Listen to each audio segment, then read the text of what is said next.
Gojjam Kibbaa Angaaroo Xaanaatti manaa fi man'ee ijaarratanii kan jiraatan Oromoo Jaawwiiti. Oromoonni Jaawwii kanneen immoo Gondar keessatti Jaan Jaawwii jedhamanii beekamu. Jaan Jaawwii kunneen Gondar keessa farxaa dambiyaa fi foogaraa ka'anii hanga Sudaanitti qomoo miila isaanii diriirfatanii jiraatanidha.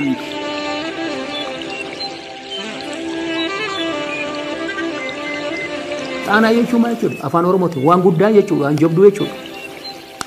Amma dalleessa kecha dalleessa guddaa dalleessa xanaa jette. Malkaa yookaan immoo galaana xaanaa guddaa jechuudha afaan Oromooti. Naannoo san qubatee kan jiru Oromoota Maccaati.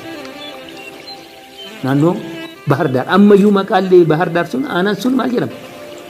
የሜጫ ወረዳ ጀዳ ዝቅ ሲሉ አባይን አገኙት ጎጀብ ብለው ሲሻገሩ አማራ ተከትሎ ጎጃም ተዛ ሄዱ ሰፈሩ አባይ ምንጩን አገኙት ምንጩ ቦቅ ያለ የሚወጣበት ምንጩ ሲያገኙ እዛ ይኖሩ ጀመር እዛ ሲኖሩ ከብቶቻቸው ይሄዱ እዛ ወልቁስ ጭቃ ውስጥ ይገቡባቸዋል ከዛ ባለቤቱ ይጠፉትና እዛ ጫካውን ፈልጎ ሲያገኛቸው ተዞ ሲያይ ረጅም ዘብራይ ወጣና ውይ ላይ ይጣራል ምንድነው ከብቱን ይይዛል ያሞታ ሲያስቸግራቸው ማናሉ ሳካላሉ ከትያዚያ ሲያስቀርባቸው ሳካላ አሁን ዛሬም ሳካላ ወረዳ ተባላለቻቸው ቦታ ከሚንጯ በላይ አደጊሹ የምትባል እዛ ተራራሪ ተኖር ነበርና ጊሹ አምባ ያሉ ነው የሚጠሩት ኦሮሞች ጊሹ አምባ አማሮች ኦሮሞች ጊሹ አምባ አማሮች ጊሻ አባይ አሁን ጊሸን የሚንጭ ራስ አድርገው አባ አምባን ያባይ ስም አደረጉት እና አሁን አባይ ማነሻው ማን ነው ጊሻ አባይ ነው ነው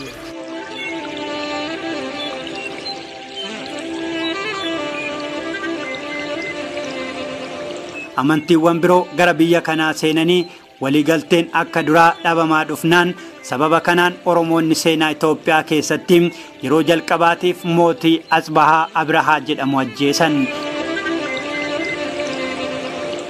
የትግራይ ንጉስ አጥባሃ አብርሃ ይባል ነበር በኦሮሞ ጅጅ ነው የጠፋው ደመሰሱት ተደመሰሰ ንጉሱን ለመጀመሪያ ጊዜ ኦሮሞ ሲገሉት ለካ ንጉስ በሰው እጅ ይገደላል የአምላክ ስጦታ አይደለም በሚል መሳፍንት በራሱ ያየለ መውጣት ጀመረ ኦሮሞች በከፈቱት መንገድ ኦሮሞይ ናቸው ለመጀመሪያ ጊዜ የትግራይ ንጉስ የገደሉ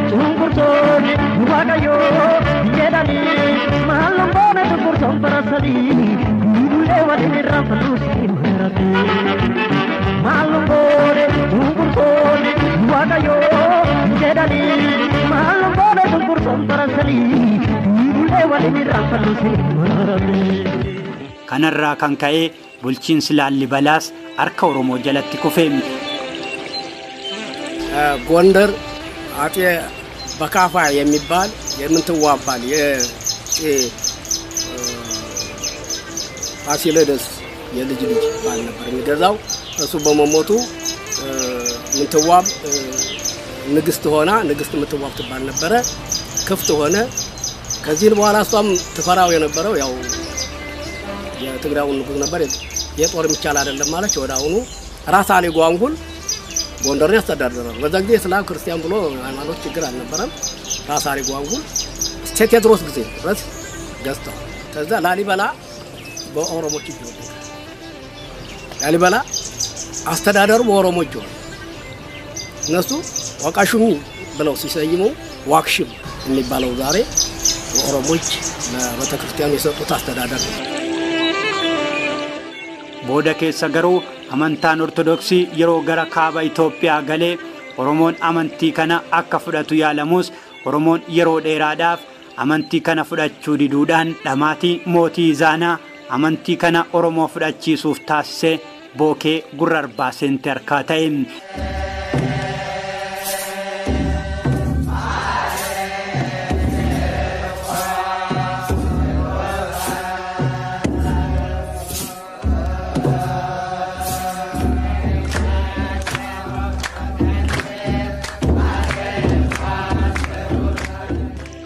ሲዛና የሚባሉ ንጉስ ሲሰብኩ እንዴት አድርገው ነው የሚቀበሉን ልጆች አሁንም እነሱ ቋንቋ አይታወቅም እነሱ ምሉትም አይሆንም አደሙም አይቀበሉም ይህን ሃይማኖት እነሱን ሳናሳምን እንዴት አድርገን ነው የምናመጣው ምናምን የሚል ሰበካ ተጀመረ። ሃይማኖት እንደሚመጣ ይሰበክ ነበር። ምንም በንግስት ሳባ ቢመጣም ፊትም ይሰበክ ነበር ሃይማኖት ወደ ኢትዮጵያ እንደሚመጣ ከነሱ እየተመለመለ አብሮ መሄድ ያለበት ነው። ወላንጂ ሲሉ በንግስት ሳባ ጊዜ ብዙ ሰው አስሯል። እንግዲህ ዛና ብዙ ሰውም ጨርሷል። በዚህ ቋንቋ ለመግባባት ብዙ ነገር አድርጓቸዋል። እና ከዚህ በኋላ በንግስት ሳባ ሃይማኖቱ ሲጀመር ምን መሆን አለበት? አሁንስ ምን መደረግ አለበት ተባለ።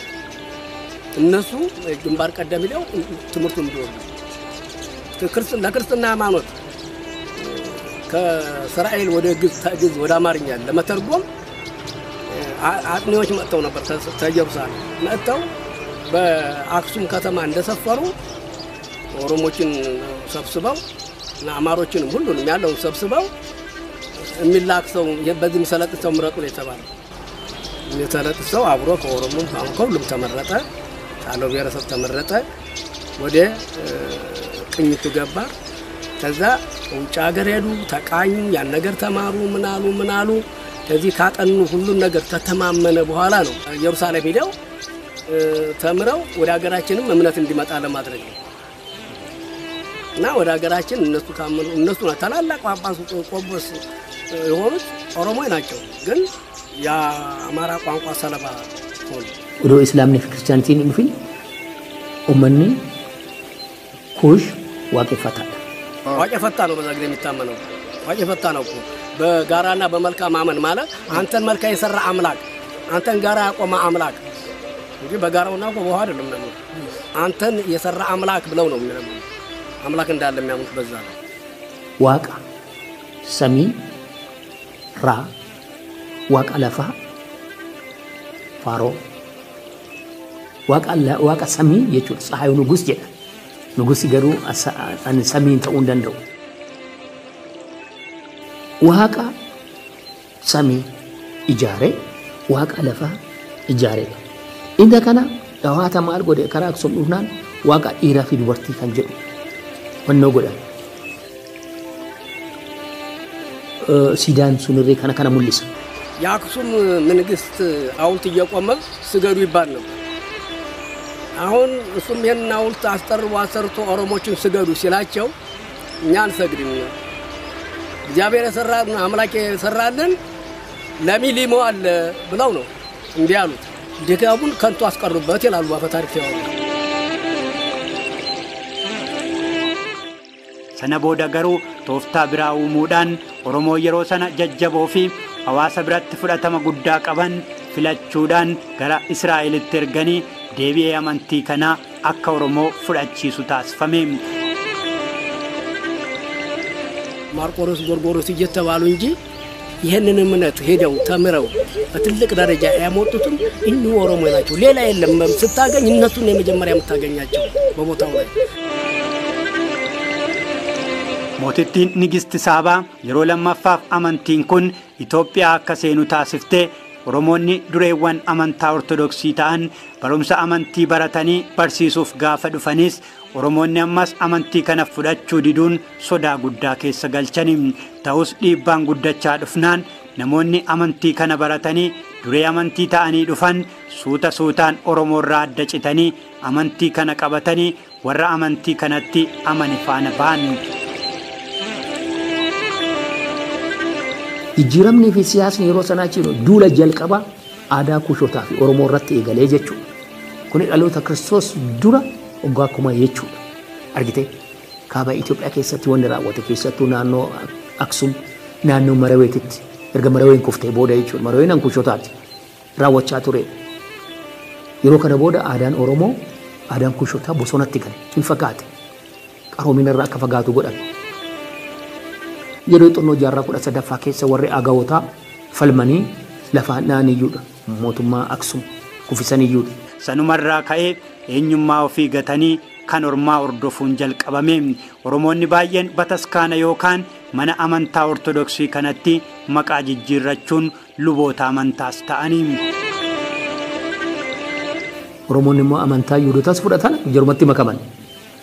Oromoon immoo amantaa kiristaanaa fudhatan warra kiristaanatti makaman bara aga'uu mootummaa ture jechuudha yeroodhaaf islaafuu jechuudha. Isa booda immoo jijjiiramni biraa dhufe.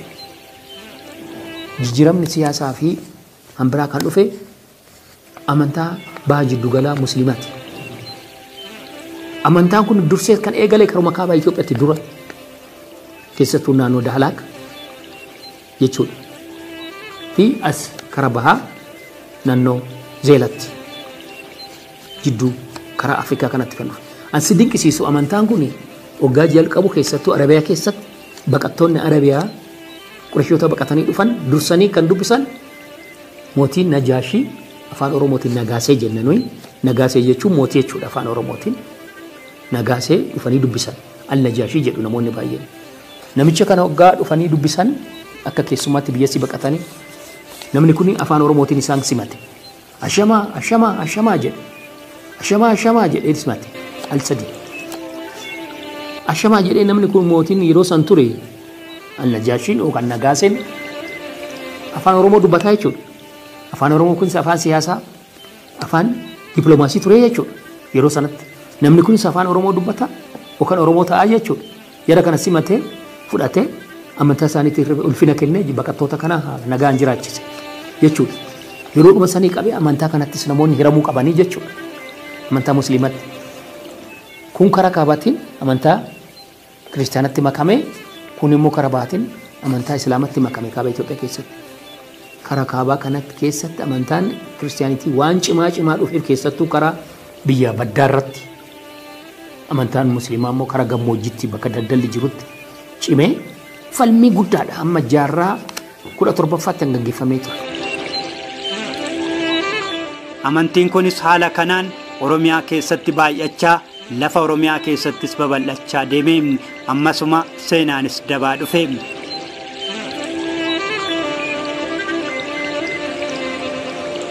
Duula kallattii sadiin godhamaa turedha. Tokko karaa kaabaatiin amantaan kiristaanitii naannoo dhuunfachuudhaaf godhaa ture. Amma amantaan an hoggaa dhufte uummanni Oromoo achi keessa jira. Uummanni biraas achuma keessa jira. Ayidooloojii kiristaanitiitii jechuudha. Karaa bahaatiinis amantaa Islaamaa keessa uummanni Oromoos jira. Garuu ayidooloojii amantaa musliimaa qabataniiti jihaadiin godhamaa ture jechuudha. Jiddugalli kun immoo amantaa lachuuyyuu ofirraa ittisuu fi biyya isaati irratti waraanne kan gaggeeffamne gareen waaqeffataa jechuudha. Falmaa ture. Yaa ta'uutii hin mo'atame yeroo baay'ee. Kanaaf maal ta'e? Uummanni karaa kaabaa jiru badhaasaa kan ture Walda Sillaasee Gabra Sillaasee ta'ee jechuudha. Ilmaan isaa.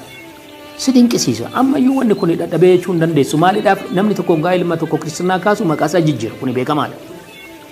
Namni tokko Oromoo irraa karaa amantaa Islaamaa waggaa dhabu awutomaatikaalii maqaa isaa jijjiira. Badhaasaa kan ture Gabra Sillaasee ta'a. Gammachuu kan ture Mahammad ta'a. Awutomaatikaalii hundee irraa jijjiiramaa jechuudha. Jarri lachuu duula guddaadha aadaa Oromoo irratti godhaa kan ture malee gammachuu ta'ee Islaamaa ta'uudhaaf mirga qabaachuu. Garuu maqaa isaa jijjiiru. Warri seenaa Oromoo dabsanii barreessanis Oromoon garuu seenaa isaa ragaa lafaa fi namaan wal qabsiisuudhaan dhalootaa dhalootatti dabarfata. Kana jechuun abbaan ilmaaf seenaa namaa fi lafa isaa dabarsee du'a. Oromoon akkuma ammachiisaadhaan dhala isaatiif maqaa baasu sirna meenacha jedhamuun lafa isaatiifis maqaa moggaasa. የሚኖርባት ለአንድ ቀንም ቢያድር ሚጥቻ አስሮ ስም ያወጣል። ላለባት አካባቢ ስም ያወጣል። እዛኛው ደግሞ ሌላው ተገባ ያም ለዛ ስም ያወጣል። እንግዲህ ተጎንደር እስከ ኤሊባቦር ብያለሁ። ተሐረር እስከ ረርበር ከጎንደር እስከ ትግራይ እስከ አክሱም አጠቃላይ በሰፊው ሲኖርባት የአካባቢ ስም ተማውጣት ውጪ በአንድ ካርታ ስም ለማውጣት ወቅቱም ጊዜውም አልነበረም፣ ስልጣኔም የለም። ተና አክሱም ዘመነ በፊት ብዙ ዘመን ያስቆጠረ ነው ወራው ኢትዮጵያ ላይ ተና አክሱም ዘመን እና አክሱም መቼ እንደተሰሩ አይታወቅም። ተክርስቶስ ልደት በፊት ከዛ በፊት ደግሞ ኦሮሞ ይኖር ነበር። karaa biraatiin Oromoonni kaaba biyyattii